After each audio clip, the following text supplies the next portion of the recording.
compartir un tema que ya ustedes lo saben. ¿Qué es lo que viene? ¿Qué futuro nos espera? Y lo vamos a hacer a la luz de la Biblia. Todos trajeron Biblia. Yo traje 2 Biblias. Si alguno quiero tener, este se llama Discernimiento Bíblico y este se llama Ética Política y Familia. El asistente mío lo tiene allí, le va a costar 100 empiras. El precio es 160. Pero lo vamos a hacer en tiro. Los que quieran adquirirlo, después de que termine el evento, lo pueden comprar. Vamos a usar la Biblia hoy. ¿Qué nos depara el futuro? ¿Qué va a ocurrir? ¿Qué viene? Pues yo quiero analizar la realidad que vivimos desde el punto de vista teológico. Ayer estaba trabajando en un libro que estoy haciendo rápido para mandarlo al Congreso y distribuirlo allí. Es La dictadura de la ideología del género. Se llama, tiene como 60 páginas, es un estudio bien detallado para frenar lo que no tiene freno, porque tarde o temprano la inmoralidad se va a imponer. Ahora bien, yo quiero que con nuestra Biblia en la mano analicemos el tiempo que vivimos. La profecía tiene como propósito advertirnos los tiempos para prepararnos. Es una forma de preparación. Es igual que cuando tú entiendes el televisor y mira las condiciones del tiempo, del clima. Quieres saber si va a llover, si no va a llover. Y como hay un sistema para estar vigilando los cambios climáticos, nos advierten que viene lluvia. La Biblia nos advierte lo que va a ocurrir antes de la venida del Señor. Y nos da detalles proféticos con el fin de que no nos coja por sorpresa. Yo voy a empezar con una de las primeras. En Mateo capítulo 24 tiene muchas profecías, pero yo quiero referirme a una muy particular. El capítulo 24, versículo 37. Vamos a buscarlo. Jesús hace una comparación. Se va al pasado para ir al futuro. Como un hecho del pasado, haciendo referencia a los acontecimientos futuros. Establece una pauta para poder discernir el tiempo de su venida. ¿Lo tienen ya? Dice, mas como en los días de Noé, así será la venida del hombre. Claro, la pregunta es, ¿cómo eran los días de Noé? Entonces no nos queda más remedio que irnos a Génesis capítulo 6, versículo 11, que describe la condición moral y social de aquellos tiempos. Aparte de que estaban comiendo y bebiendo y dándose el casamiento, en otra palabra, vivían una vida de orgía y de desorden. Además de esto, dice ahí que la tierra estaba llena de 2 cosas que son realidades en Honduras: violencia y corrupción. Violencia y corrupción. Bueno, ¿cuál es el flagelo más grande que tiene nuestra nación y que tiene el mundo? Violencia y corrupción. Honduras es un país sumamente violento y sumamente corrupto. Tan corrupto que la situación actual es caótica. No podemos negar que Honduras es un país rico. No me gusta hacer comparaciones, pero la República de El Salvador cabe en el departamento de Olancho. ¿Lo sabían, sí o no? Y produce más que Honduras, que tiene mucho más territorio que El Salvador. Honduras es un país rico. Tiene mucha tierra. Pero lo que más tiene son muchos corruptos. Y debido a la corrupción, este país está quebrado. Pero no es problema de de Honduras. O Estados Unidos también hay corrupción. ¿Dónde no hay corrupción y dónde no hay violencia? Esta es una profecía muy importante que se ha ido incrementando como los días de Noé, como los días de Noé.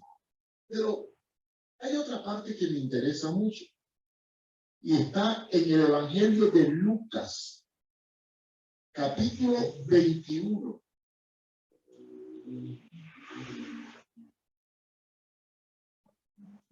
Los versículos del 25 en adelante.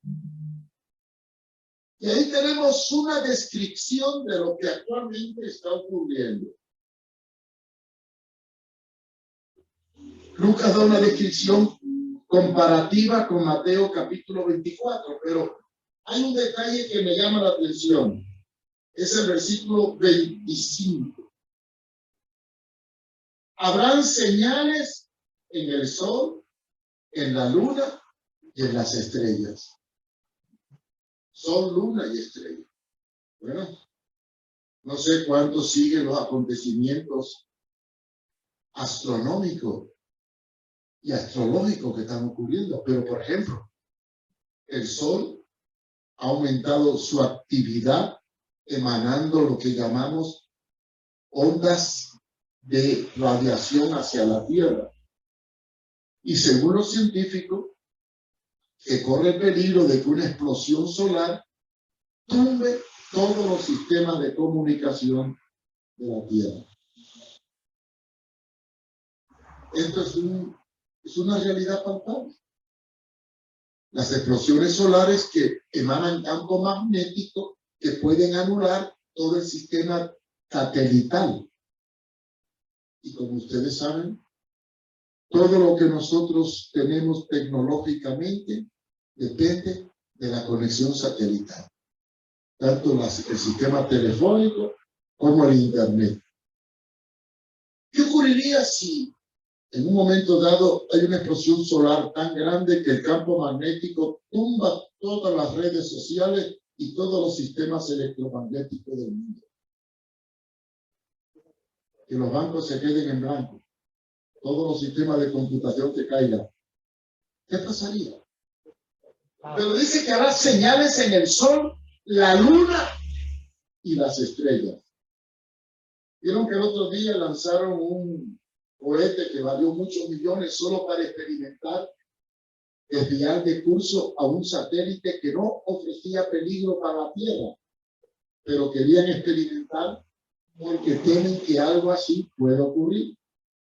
Ocurrió hace 5 días. ¿Vieron la noticia? ¿Sí o no? ¿Y se acuerdan que en el año 1999 a 2000 o 2001 salió una película llamada Impacto Profundo y otra llamada Armagedón? Ambas trataban de la fantasía de un cometa que venía para la Tierra y que al impactar podía destruir la Tierra, y entonces enviaron una nave para destruir el cometa. Bueno, mucho de lo que antiguamente era fantasía, hoy casi es una realidad. Cuando la Biblia habla de señales en el sol, la luna y las estrellas, y en otra parte en Apocalipsis habla de que las estrellas caerían y una gran estrella llamada Ajenjo impactaría en la Tierra. Nosotros lo miramos como ciencia ficción, pero no. Una de las realidades más latentes es el temor de los científicos al impacto de un meteorito en la Tierra que puede producir tremenda catástrofe. Y si vamos a Apocalipsis y analizamos las señales apocalípticas, en el capítulo 6 se habla de fenómenos relacionados con meteoritos que caen en la Tierra. Pero vamos a limitarnos al versículo 25. Señales en el sol, la luna y las estrellas. Hechos astronómicos que van a afectar el planeta.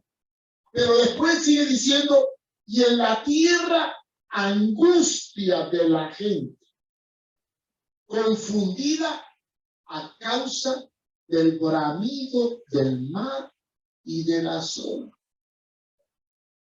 Hay una palabra nueva que no existía en el vocabulario nuestro antes de la década del 90. Es la palabra tsunami.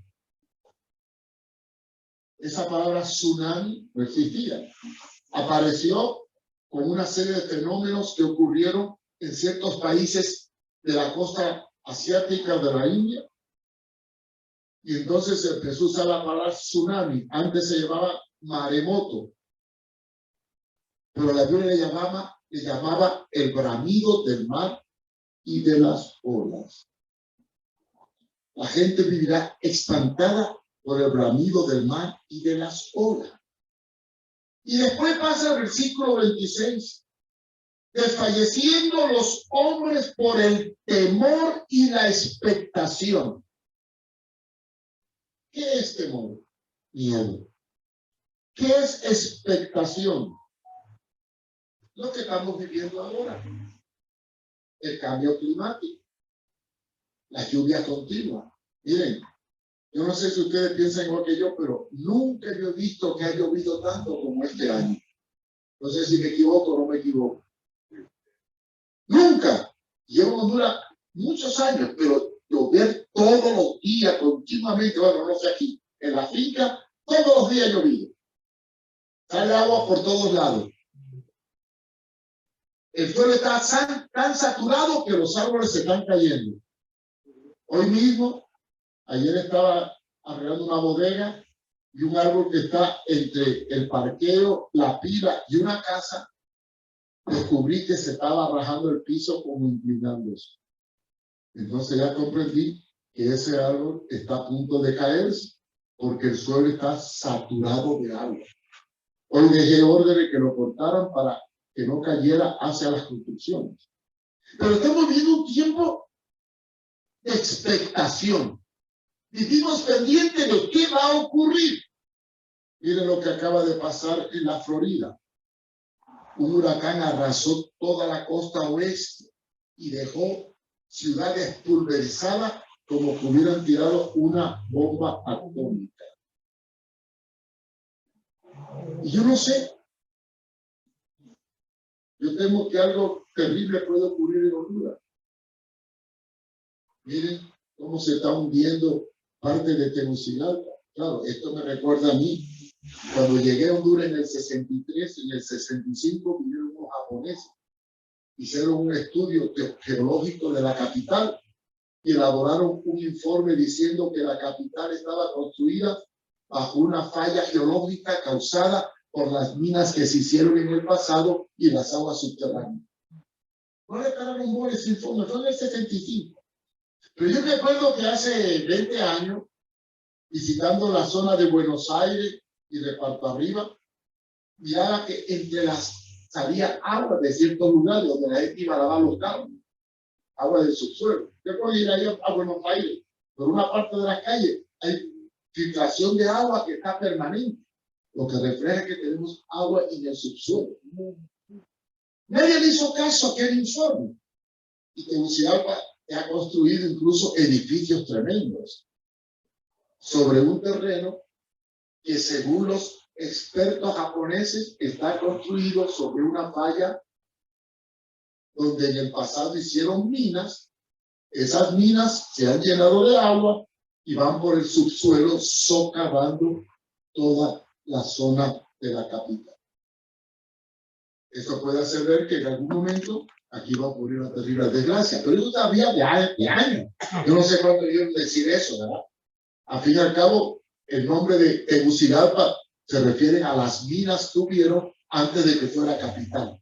¿Quiénes lo saben esto, sí o no? ¿Lo sabían? Si Tegucigalpa eran minas. Y cuando se trasladó a la capital de Comayagua a Tegucigalpa, casualmente estaban instalando en una región que anteriormente habían sido minas. Y si hay minas, hay excavaciones, hay grietas y hay factores de riesgo en el subsuelo. Pero dice la palabra aquí, fíjense bien cómo dice, que temor y expectación, por las cosas que pueden ocurrir. Expectación por las cosas que sobrevendrán. Y después especifica más específicamente porque la potencia de los cielos será conmovida. Está hablando del cambio climático, de los fenómenos de la naturaleza. Pero además de los fenómenos climáticos, de los fenómenos geológicos, de los fenómenos astronómicos, de los fenómenos morales de corrupción y violencia, hay un factor que me llama la atención: los planes del nuevo orden mundial y la actitud de la iglesia frente a esta realidad. Aquí me tengo que ir a Apocalipsis. Vamos al libro de Apocalipsis, al capítulo 6, que habla de 4 caballos, pero yo voy a dejar 3 caballos tranquilos. Solo voy a coger un caballo que me llama la atención. Oye, por cierto, la pregunta que les hacía era tan fácil que hasta un niño de 7 grados podía contestarla. Hay que hacer preguntas más fuertes. Por ejemplo, ¿dónde dice la Biblia cuando la mamá de tu vecino empieza a arder con la tuya en remojo? ¿Y no sabe? No, porque no está. ¿Sabe? Cuando voy a la iglesia, a veces miro la profundidad del conocimiento bíblico de la gente y le digo, y en medio del discurso digo, hermano, búsquese Jericó 4:8. Y cuando veo que voy a empezar a ver la Biblia, empiezo a buscar, descubro que nunca la he leído, porque Jericó no existe.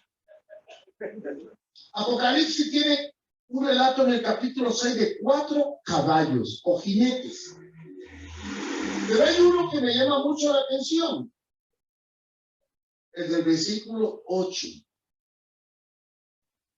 Y ese caballo del versículo 8 tiene relación con la profecía de Jesucristo en Mateo 24:7. O sea, Mateo 24:7, Cristo habla de este hambre y terremoto en diferentes lugares, como señales de los últimos tiempos. Y aquí aparece un caballo amarillo que tiene la facultad de matar al 25% de la población mundial. La cuarta parte, 25%. ¿Y cómo los va a matar? Con 3 cosas: espada, hambre y pestes. Veanlo ahí. Espada, hambre y peste. Cuando habla de espada, habla de guerra. Claro, no había ametralladora, ni pistola, ni bomba en aquel tiempo. Las guerras se hacían con espada y con flecha. Entonces, cuando habla de espada, habla de guerra, de mortandad a base de guerra. Como dijo Jesucristo en Mateo 24:6, y habrá guerra y rumores de guerra. O sea, hay una relación. Guerras. Y vemos cómo el mundo está al borde de una guerra mundial. ¿Qué sería una guerra de exterminación? Pero no le tengo miedo porque no va a ocurrir. Tienen que ocurrir otras cosas. Pero sí hay guerra y rumores de guerra. Lo que está pasando entre Rusia y Ucrania tiene al mundo en vilo. Y aunque está ocurriendo muy lejos, aquí estamos recibiendo las consecuencias. Porque la subida del petróleo y la escasez de alimentos es el producto indirecto de un acontecimiento en lo cual nosotros no tenemos que ver nada, pero nos afecta. Guerra, espada, violencia, lucha de naciones contra nación y de reinos contra reino. Pero después habla de una palabra más: hambre. Hambre.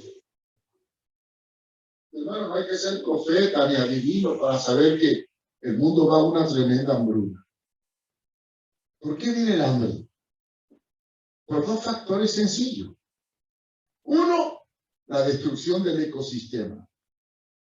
El ecosistema se está destruyendo por el cambio climático. Mientras que en un lugar llueve demasiado como aquí, mi esposa está en España y allá no llueve nada y tienen escasez de agua. Mientras en una parte las tierras fértiles se inundan, en otras partes de África las tierras se secan y se bajan porque no hay agua. Y donde hay agua aparece la contaminación. Mares contaminados, ríos contaminados. ¿Qué quiere decir? Que tenemos un mundo en crecimiento poblacional y en disminución de producción. Indudablemente, todo esto nos lleva a una escasez de alimentos. Cuando hay escasez de alimentos, automáticamente viene el hambre. Y junto con el hambre viene un fenómeno que se relata en el versículo anterior, que es el caballo negro. Ya me tengo que meter en el caballo negro, ¿verdad? Vean el versículo 5.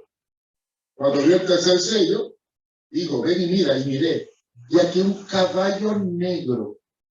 Ahora, como la Biblia es su propio intérprete, no tenemos que especular, porque el caballo amarillo representa la muerte y el Hades, que es el producto de guerra, epidemias y hambre. Y ahí está muy claro. Que mata al 25% de la población mundial. Pero cuando hablamos de caballo negro, hablamos de un caballo que trae una balanza. Y nosotros sabemos que la balanza solo se usa en dos sentidos: economía y justicia. Cuando tú ves una balanza, o es economía o es justicia. Cuando se habla de la justicia, se pone una balanza con una mujer con los ojos vendados. Y cuando se habla de economía, se habla de una balanza que mide el peso. La pregunta es, este caballo negro que trae una balanza en la mano, ¿qué representa? ¿La justicia o la economía? Pues el versículo que sigue explica qué representa. ¿Qué dice el versículo que sigue al 5? Y una voz dijo a los 4 seres vivientes, 2 libras de trigo por 1 denario y 6 libras de cebada por 1 denario. Pero no dañes el aceite ni el vino. Como nuestro estándar de vida y nuestra forma de comer es diferente al oriental, vamos a cambiarle al texto 2 palabras. Vamos a convertir el trigo en frijol y la cebada en maíz. Porque aquí ni trigo ni cebada comemos. El maíz y frijol. 2 libras de frijol por 1 día de trabajo. 1 denario es el equivalente a lo que ganaba un peón en 1 día de trabajo. Y 6 libras de frijol, de maíz, por 1 día de trabajo. Pero por favor, no vendas ni el café ni la manteca. El aceite y el vino. El aceite como la manteca, aunque también consumimos mucho aceite, ¿verdad? Y el vino es como el café. Bueno, ¿de qué está hablando este texto? Una crisis económica en donde los precios se van a disparar. ¿Cómo se llama cuando los precios suben? Inflación. La palabra inflación viene de inflar. ¿Qué produce el aumento de los precios? 2 cosas. La escasez o la especulación. ¿Qué es la escasez? Falta de producto donde la demanda es mayor que la oferta. ¿Y qué es el acaparamiento? Cuando una persona esconde el producto y aunque hay bastante, no lo saca al mercado para hacer que el precio suba. O lo que hacen los europeos, que para que el precio de la leche se mantenga alto, la botan y la tiran al río. O destruyen ciertos productos y evitando producir más. Claro, si yo produzco más de lo que la gente compra, el efecto es bajar los precios. Pero si produzco menos y la demanda es mayor, el precio sube. Eso es lo que ocurre en Honduras. Por ejemplo, cuando se pierde la cosecha de papa, al salir menos papa que la normal, se dispara el precio. ¿Qué es la inflación? El producto de la escasez. O es producto de la especulación. Puede haber especulación y puede haber escasez. Pero por lo general, cuando viene la crisis económica y se perfila el hambre, lo primero que aparece es la inflación. los precios se inflan. Y ahí es donde viene la crisis, la hambruna. ¿Qué es lo que está pasando ahora en el mundo, principalmente en los países pobres? Tú ganas 12.000 lempiras, la canasta básica antes costaba 4.000, pero ahora te cuesta 8.000, y la luz te costaba 500 y ahora te vale 900, y resulta que cuando sacas cuenta, no te ajusta lo que gana para cubrir tus necesidades. Y entonces tienes que tomarte decisiones. Elimino la cena, elimino viajar mucho, me compro una bicicleta y no ando en carro. Lo que pasa es que no se puede andar en bicicleta porque todo es montaña, ¿verdad? Si fuera en Holanda o en San Pedro, a lo mejor. Estos dos elementos, inflación y acaparamiento, son los fenómenos que producen el hambre y van a crear una crisis económica galopante. Ahorita, ustedes han visto que la gasolina y el petróleo y la energía suben. Indudablemente, cuando sube la gasolina, el diésel y el combustible y sube la luz, todo tiene que subir de rebote. Aunque yo produzca tomate barato, al transportarlo y subir el transporte, el precio va a subir. Y al subir la producción, aumentan el costo de los productos. En el proyecto Victoria antes comprábamos el concentrado para pollo a 700 lempiras, ahora vale 900. Claro, si un concentrado aumentó tanto, ¿a dónde tengo que trasladar yo ese déficit? Al huevo. ¿Y quién lo paga? El que lo compra. Y entonces ahí viene dos tipos de hambruna. Una, porque no me alcanza para comer. Y dos, porque no hay para cubrir la demanda de todos. Entonces, cuando el caballo amarillo dice que habrá hambre, está anunciando una señal que Jesucristo también estableció en Mateo capítulo 24.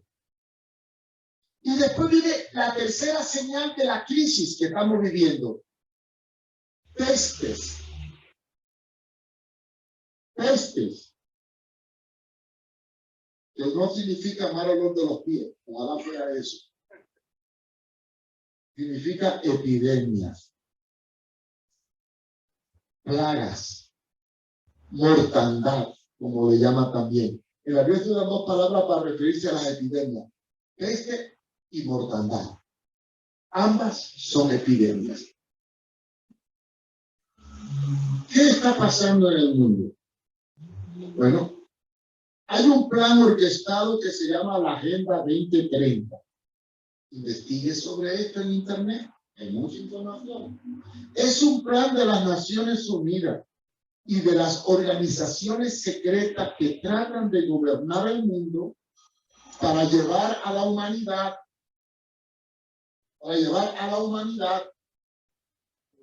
a un colapso que busca establecer lo que antiguamente se llamaba globalización, pero hoy le llamamos el nuevo orden mundial.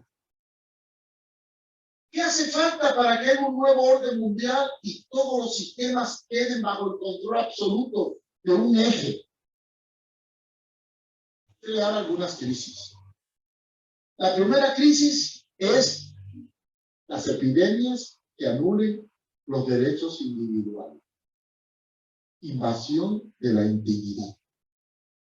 No podemos negar que estamos bien dentro de este plan de invasión de la intimidad. Usted tiene un celular.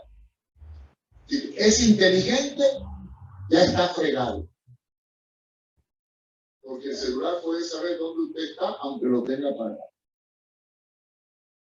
Dentro del celular hay una aplicación, realmente los iPhones te pueden buscar, donde te dice todos los lugares que tú has ido en los últimos días. Con detalles exactos. Pero no crean que esa información la tienes tú en el celular. Esa información está en el sistema. Quiere decir que nosotros estamos ya listos para ser controlados. Y aquí viene otra parte del libro de Apocalipsis que en el pasado era difícil de entender. El capítulo 13, cuando habla del sello de la bestia. Nadie puede comprar ni vender si no tiene un sello de la bestia. Hay una serie de factores que antes yo no entendía. Cuando yo estudiaba en el Instituto Bíblico en el año 63, había muchos vacíos en el estudio de la profecía. Muchos vacíos. Por ejemplo, decía el maestro, cuando Cristo venga, todo ojo lo verán. El libro de los Hechos, en el primer capítulo, dice. Y yo razonaba. Si yo estoy en Puerto Rico y dice la Biblia que pone su pie en el Monte Santo, en el Valle de Mejido, ¿cómo lo voy a ver si estoy allí? Le hice esa pregunta al maestro. El pobre maestro se llevó la mano a la cabeza. No te preocupes, Valle. Y cuando él venga para aterrizar en el Valle de Mejido, va a dar la vuelta por todo el mundo para que la gente lo vea. Salió del apuro. Pero en el año 1969, cuando estaba en Nueva York dirigiendo un centro de drogadictos, le pidieron permiso para ver al hombre pisando la luna. Y cuando yo bajé y vi la transmisión del hombre en la luna, dije, bueno, si este acontecimiento del hombre en la luna lo están transmitiendo en directo, ¿cómo lo van a transmitir todas las cadenas de televisión los acontecimientos de la guerra en el Valle del Armagedón cuando Jesucristo aparece? Ya recientemente vemos que cuando Estados Unidos bombardeó Irak, estaban televisando en directo el bombardeo. Eso de que un acontecimiento trascendental sea televisado en directo, hoy en día es natural. Es normal.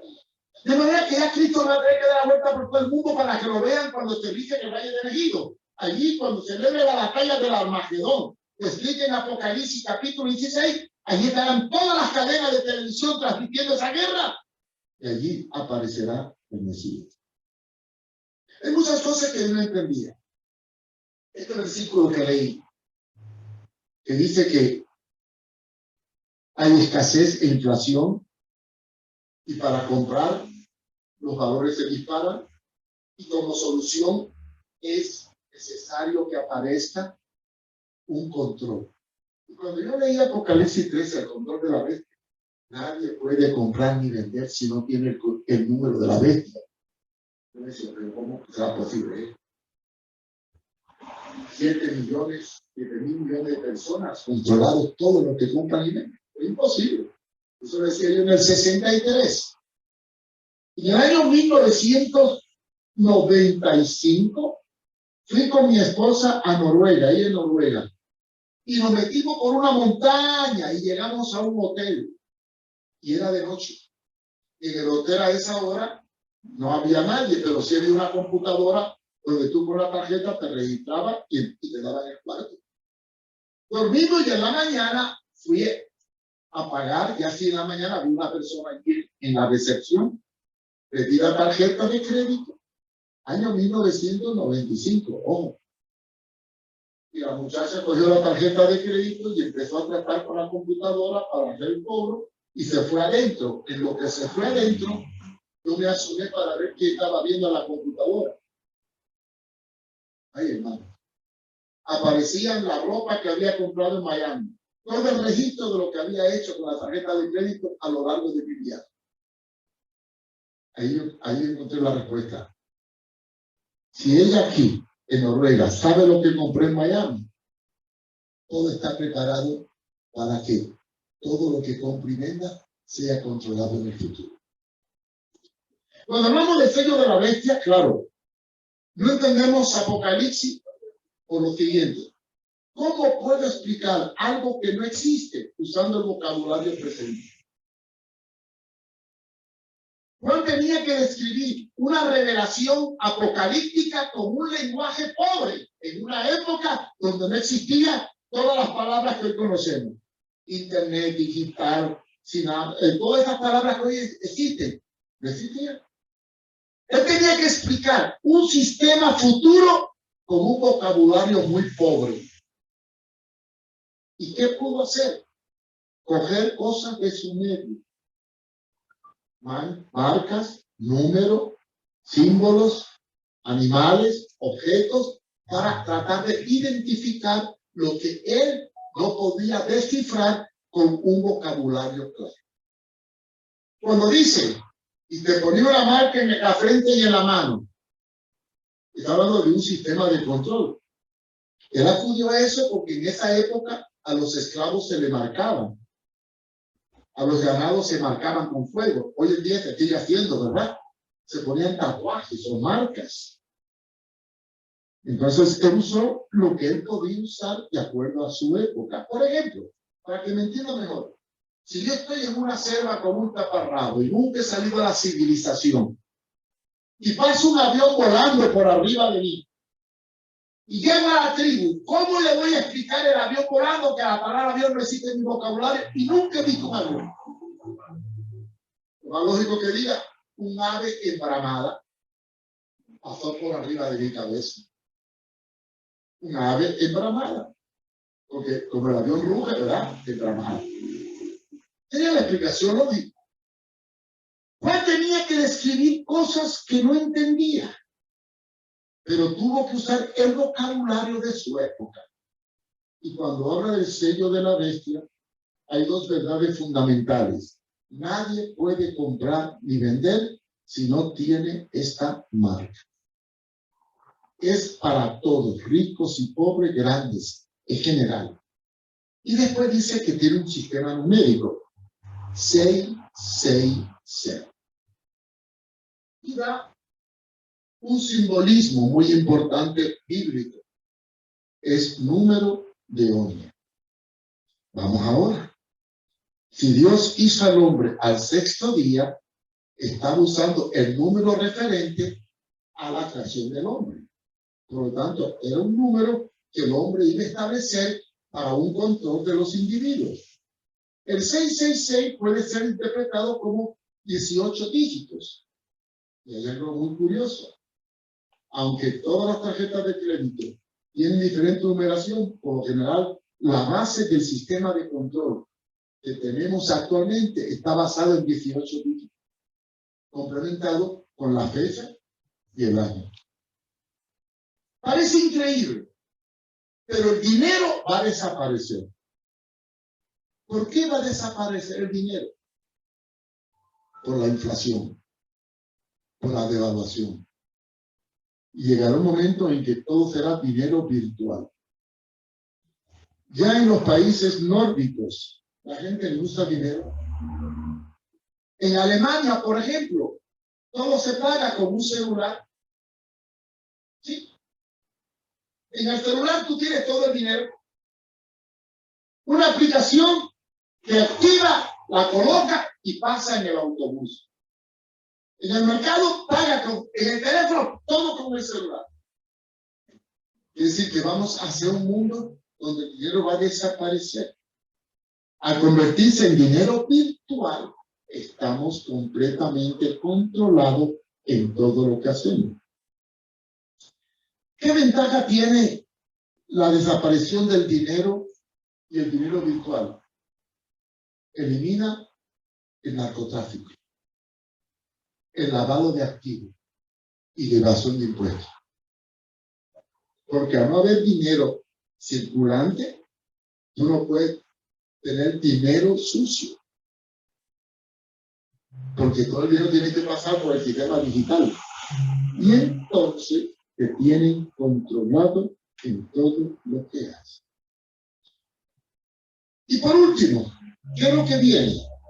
No solamente un control absoluto y una pérdida del dinero como billete para entrar a un dinero virtual, sino que el mundo va a entrar en una decadencia moral. Y eso ya lo estamos viendo. No cabe duda, el futuro de la iglesia es sombrío. La moral ha desaparecido para aparecer la inmoralidad como moral. Hoy publiqué en la tribuna un artículo que se llama lo que viene. ¿Qué es lo que viene? Viene el dominio del dinero virtual, la hambruna, la calamidad, la pérdida de todas las libertades para caer en un control absoluto y lo peor de todo, la imposición de todo lo que la Biblia condena como norma de conducta. Quiere decir que la ideología del género viene. Quizá no viene en este año ni en el otro, pero viene. Y es inevitable. Y llegará el momento en que seremos perseguidos si predicamos la palabra, porque hay textos bíblicos que van a atentar contra el nuevo orden establecido. Todo lo que la Biblia dice pecado será conducta normal legalizada jurídicamente. Y cuando una conducta inmoral se hace legal y tú la señalas, automáticamente cometes un delito de odio. Ya hay pastores presos, ya hay persecución, ya se han cerrado iglesias. Bueno, en Nicaragua ahí nomás ya están persiguiendo a los católicos y dan por los evangélicos también. Yo soy cubano. Cuando la revolución comenzó en Cuba, los primeros que atacó Fidel Castro fue a la iglesia católica, porque era un poder, y es un poder. Una vez que destruyó la iglesia católica y sacó todos los curas extranjeros y decomisó las escuelas católicas, los evangélicos de los más cristianos, ¡bravo, Lo que no sabían que después se lanzó con ellos. También le quitó los colegios evangélicos, empezó a crecer los pastores y empezó a quitar los derechos. Eliminó todos los programas de radio, todo. Empezó la persecución contra la iglesia evangélica. Vamos a un mundo de persecución. Y se va a definir en dos iglesias. Y no voy a entrar más porque el tiempo ha pasado. Pero ustedes vean en Apocalipsis, el último capítulo 3 se definen dos iglesias. La Odisea y Filadelfia. Filadelfia, la palabra dice fiel y verdadera. Una iglesia que no niega el nombre de Jesús y guarda su palabra, pero es perseguida y acosada y tiene poca fuerza. ¿Por qué tiene poca fuerza? Porque no tiene ni poder económico ni poder político. Tiene el poder de la palabra. Y el poder de la palabra no puede prevalecer en un sistema donde se proclama todo lo contrario a lo que la palabra dice. Y después habla de una iglesia, la Odisea. Una iglesia que ni es ni fría ni caliente, ni chicha ni limonada. Que se va a donde le conviene. Que no es definida. Que juega dos papeles. Y que se jacta porque es rica y poderosa. Y no tiene necesidad de nada. Y le llama pobre, miserable, desventurada. Entonces el mundo futuro ya se va definiendo tipos de iglesia. La iglesia que mantiene sus principios y tiene que ser perseguida, y lo dice la palabra, y la iglesia que se alinea al sistema dominante y termina aliada con el gobierno del anticristo. La iglesia que no tiene valores, que legaliza la homosexualidad, que acepta el divorcio, que acepta la droga. Es más, la iglesia que se corrompe, la iglesia apóstata y la iglesia verdadera. Y no cabe duda que lo que está pasando en Nicaragua y en algunos países también va a ocurrir aquí. Y la iglesia debe estar preparada para mantener en alto su evangelio. Y termino con esto. ¿Por qué tiene que venir en los últimos tiempos una persecución a la iglesia? Ahí viene la prueba que me hicieron mis hermanos aquí. Deberían haber preguntado, ¿en qué parte de la Biblia dice que la iglesia en los últimos tiempos será aprobada? Pero, si el juicio comienza, si el juicio viene por los pecadores, va a comenzar por la iglesia del Señor. ¿Y qué dijo Jesús sobre la iglesia en el futuro? Muchos son los llamados y pocos los escogidos. ¿Y qué dice Pablo a los Corintios? Seremos probados por fuego. ¿Qué dice Apocalipsis? Retén lo que tiene para que ninguno tome tu corona. Y sí que es un tiempo difícil. Y aquí viene lo más absurdo. Muchos predicadores hablan de un mundo maravilloso, próspero, de abundancia, de prosperidad, etcétera, etcétera. Ese es el mensaje diabólico para tenernos engañados. No viene un mundo próspero, viene un mundo de escasez y de hambruna. No viene un gran avivamiento, no, lo que viene es un gran adobamiento. Y no viene un dominio de la iglesia sobre el mundo. Más bien viene el dominio de Satanás sobre el mundo y su persecución a la iglesia. Por lo tanto, la mayor crisis de todas las que le relaté, la crisis climática, la crisis ecológica, la crisis alimenticia, la crisis de epidemia, la crisis de control, la que más me preocupa a mí es la crisis moral. ¿Podrá la iglesia resistir la proclamación de los antivalores en los tiempos del fin? Miren, ¿dónde domina la ideología del género y dónde dominan las leyes inmorales? En países cristianos, entre comillas. ¿Dónde no puede prevalecer la ideología del género? En los países islámicos, orientales y Rusia. Díganme un país cristiano que tenga principios sólidos frente a la ideología del género y a las nuevas corrientes sincréticas que están existiendo. Díganme uno, un país. Supuestamente el modelo de país mejor era Estados Unidos, que era protestante. Y se ha legalizado no solamente el aborto indiscriminado, el matrimonio gay, sino la adopción de niños y otra serie de aberraciones más. En Argentina y en algunos países están legalizando la eutanasia. Todo lo que la Biblia condena, el mundo lo aprueba. Y yo tengo una pregunta que hacer. ¿Cómo podrá subsistir una iglesia que predique la verdad en un mundo donde se impone la inmoralidad?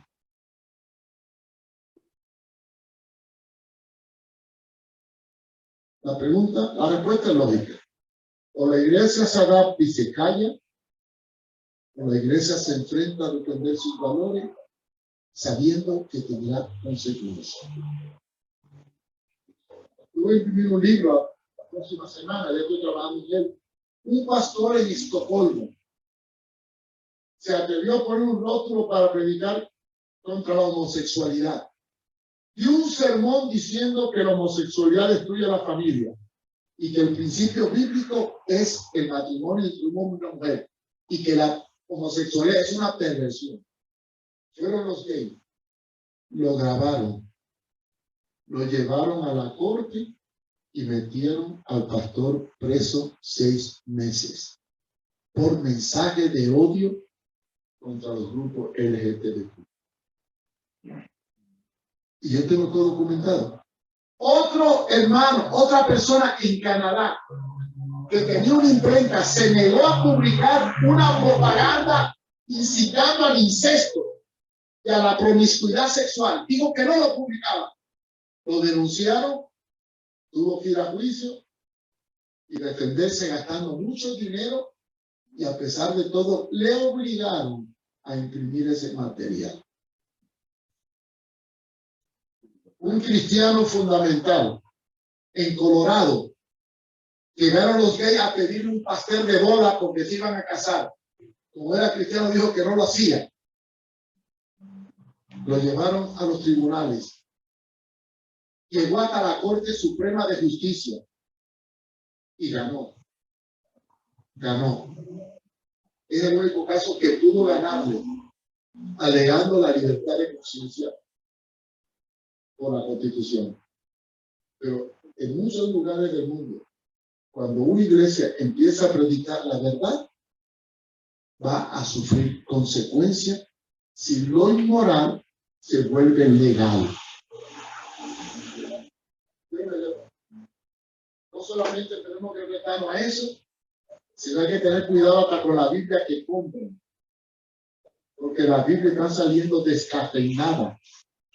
E incluso ya hay una Biblia al gusto de los gays.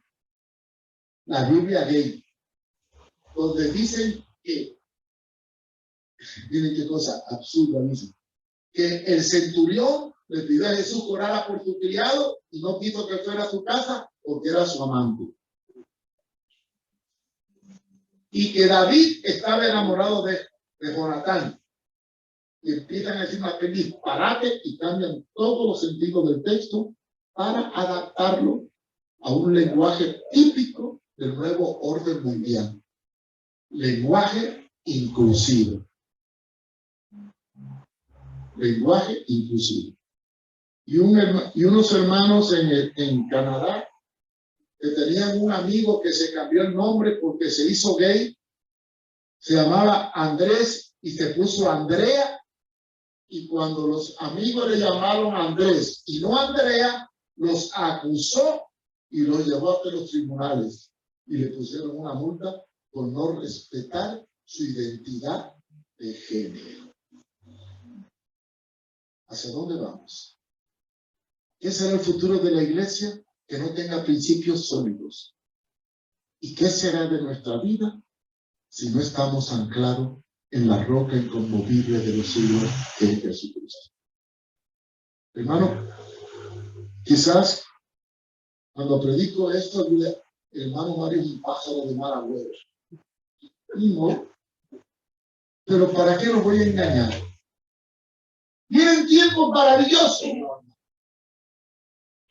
Prepárese para lo peor, aunque ocurra lo mejor.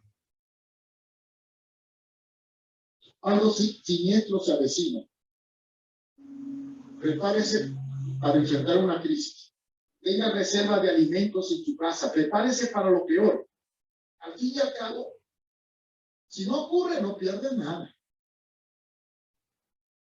Tenga una reserva de alimentos para sobrevivir un mes en caso de que no pueda salir de su casa. Y si no ocurre nada, vaya rotando el producto, pero siempre tenga una reserva, porque vivimos tiempos difíciles, donde dice la Biblia que la gente dirá con temor y expectación de las cosas que van a sobrevenir. Y si mirando el panorama de Honduras, la política, los fenómenos climáticos, los hundimientos de la ciudad, si mirando todo lo que ocurra, tú no despiertas, entonces, cuando lo hagas, quizás sea demasiado tarde. Prepárate, porque vienen tiempos difíciles. Redime el tiempo, porque los días son malos. Vamos a orar. Padre, en el nombre de Jesús venimos delante de ti. Tu palabra profética nos advierte de los peligros que vienen. No para que tengamos miedo, sino para que estemos preparados como las vírgenes sabias que tenían el suficiente aceite para esperar al esposo. Ayúdanos, Señor, a no ser fatuos y necios y no a percibirlo viendo lo que estamos viendo. Porque el panorama que nos rodea es sombrío y el futuro es incierto. Pero los que tienen a Jesús tienen esperanza. Y la palabra profética es para alentarnos y prepararnos para poder enfrentar los días malos que se avecinan. Como dice tu palabra, despertarnos y entender el tiempo y la sazón de los tiempos, porque Cristo viene pronto. Porque cuando todas estas cosas comiencen a ocurrir, como dice Lucas 21, 28, irgámonos y miremos para arriba, porque tu redención está cerca. Gracias, Padre. Prepáranos para enfrentar lo peor, aunque ocurra lo mejor. Ayúdanos, Señor. Ayúdanos a mantenernos firmes en la palabra del Señor. En el nombre de Jesús. Amén.